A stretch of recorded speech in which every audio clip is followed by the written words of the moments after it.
이념투쟁 1932년 9월 19일 우리는 이미 16세기와 17세기 전반의 격동과 혼란에 대하여 고찰했다.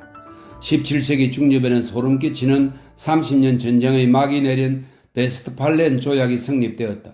다음에는 영국의 내란이 끝났고 찰스 1세가 처형을 당했다. 그 후는 비교적 평화로운 세월이 계속되었으나 그 무렵 유럽 대륙은 말할 수 없는 피폐 상태에 빠져 있었다. 다만 아메리카의 식민지와 그 밖의 지역과의 무역이 유럽의 호주머니 사정을 두둑하게 해주었고 이것이 미약하나마 여러 계급 사이의 대립을 완화시켜주고 있었다.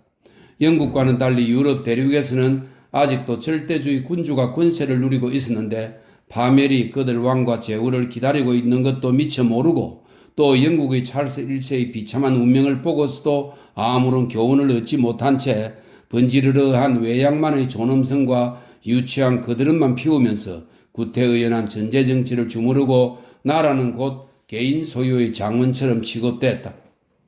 유럽의 군주정치는 강력한 중앙집권 국가로 굳어져 갔다.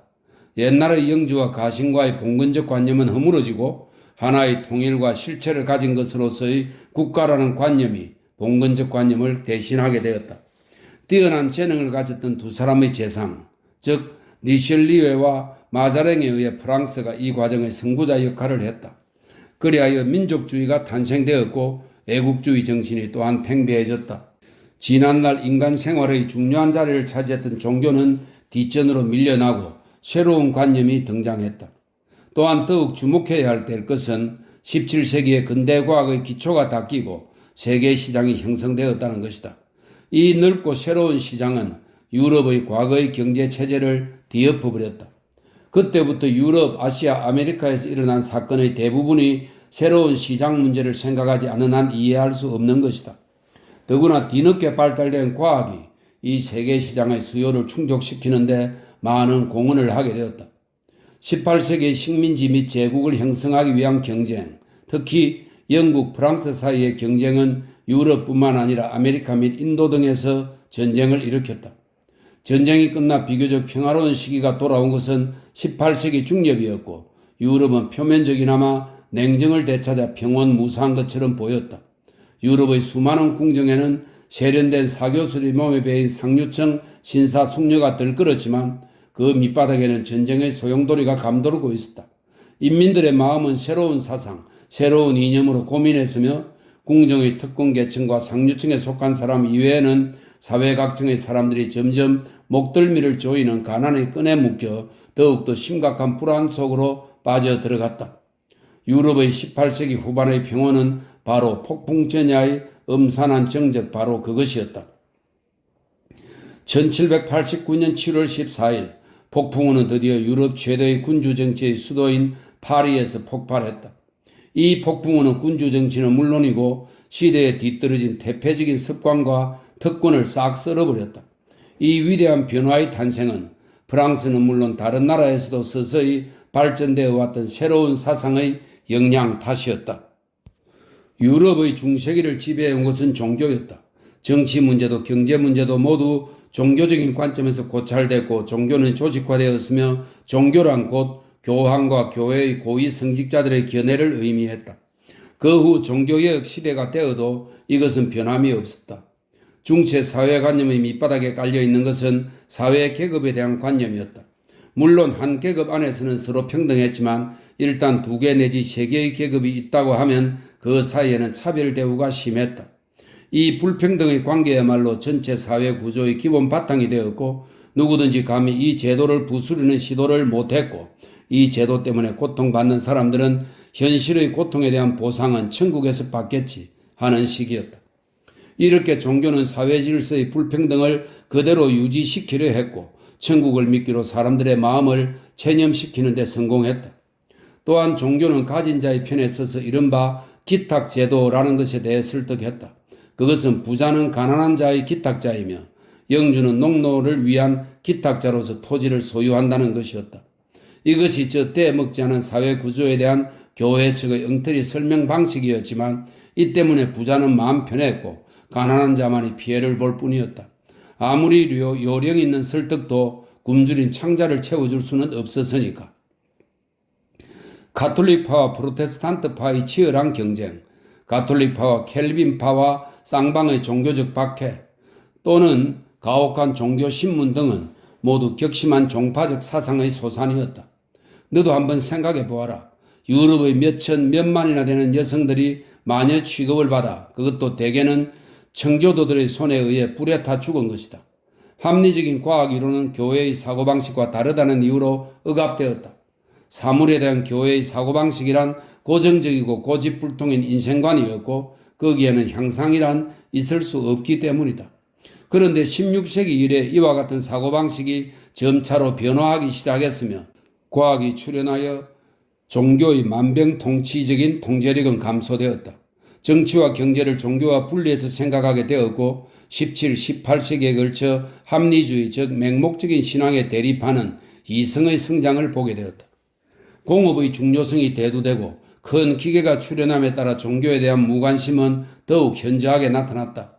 과학은 유럽의 오랜 신앙을 뿌리채 흔들었고 새로운 산업과 경제가 제시하는 희망은 사람들의 마음을 흥분시키기에 좋겠다. 이렇게 해서 유럽 사람들은 종교상의 신앙과 교리 문제로 서로 상대방을 무자비하게 쳐 죽이는 잔혹함을 벌였다.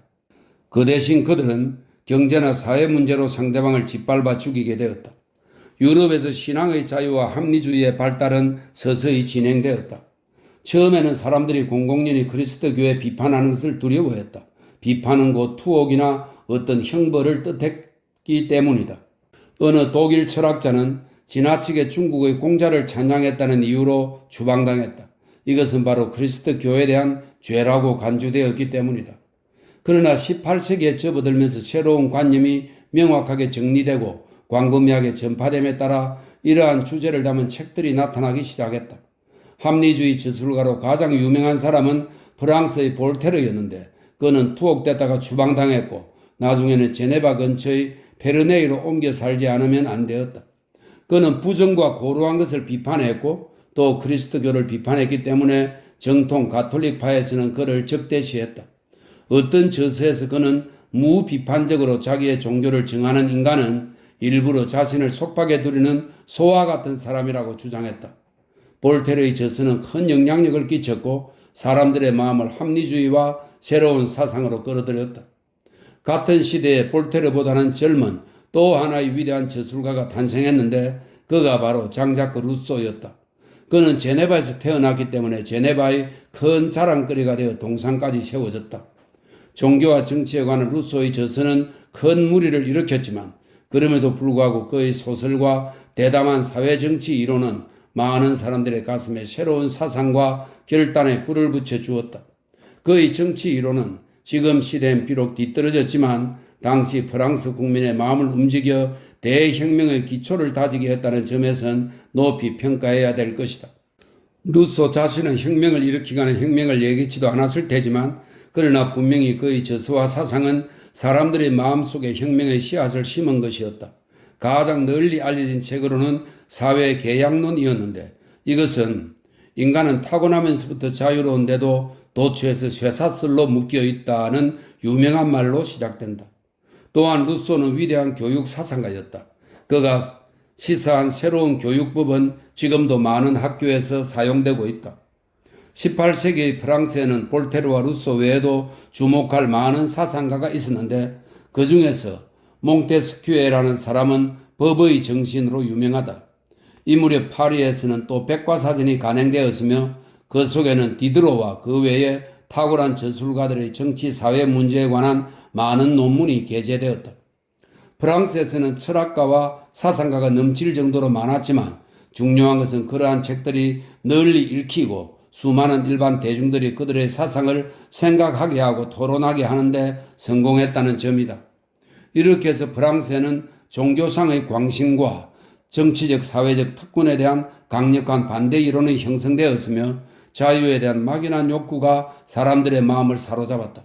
그런데 이상한 것은 철학자도 민중도 국왕을 추방하려고는 하지 않았다. 프랑스인이 정치적인 동물이었던 반면 영국인은 그렇지 않아서 영국에서는 프랑스와 같은 정치 사상이 전개되지 않았다. 1688년 영국 혁명이 있었으나 즉 특정 계급이 커다란 특권을 누리는 것에는 변함이 없었다. 영국인의 관심은 새로운 국면으로 접어든 경제와 무역 및 아메리카와 인도에서의 분쟁에만 쏠리고 있어 사회적 긴장이 고조될 때는 이를 앞세워 일시적인 타협으로 위기를 모면하곤 했다. 프랑스에서는 그와 같은 타협의 여지가 없었기 때문에 혁명이 불가피하게 일어났던 것이다. 그러나 18세기 중엽 영국에서는 근대 소설이 활발하게 출판되었다. 글리브 여행기나 로빈슨 크루소, 기본의 로마 제국 흥망사 등이 다 이 시대에 나온 것들이고 영국의 새로운 독자층이 형성된 것도 이때였다.